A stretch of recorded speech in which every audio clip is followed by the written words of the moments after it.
Hello mga igat!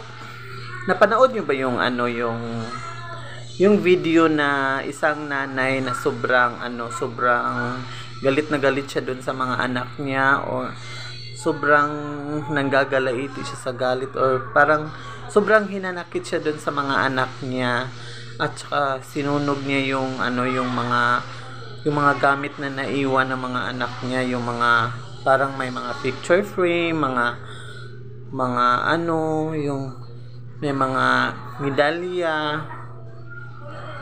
Pero hindi natin alam kung ano talagang buong istorya ng buhay nila doon sa isang nanay at saka doon sa kanyang mga anak, kasi grabe, sobra talagang galit na galit siya, sobrang hinanakit niya doon sa mga anak niya, na pagkatapos lahat, pagkatapos pinalaki, pagkatapos may trabaho na, yung may magandang trabaho na yung mga anak niya, tapos ginano na lang siya, 'di ba?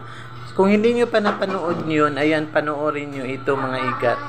Panoorin niyo ito. At saka hindi naman natin alam kung ano talaga yung buong istorya ng buhay nila. At saka yung buong istorya ng buhay nila, malalaman natin yan sa comment section. Ayan, panoorin natin tong video na to. Ayan. O diba?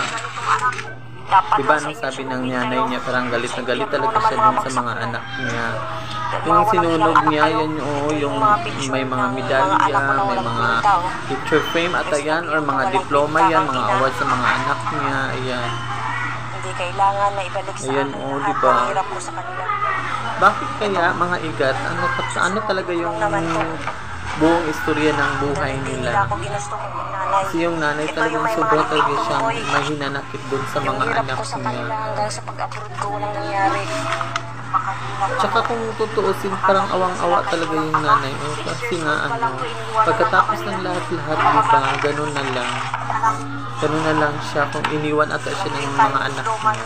Ayan.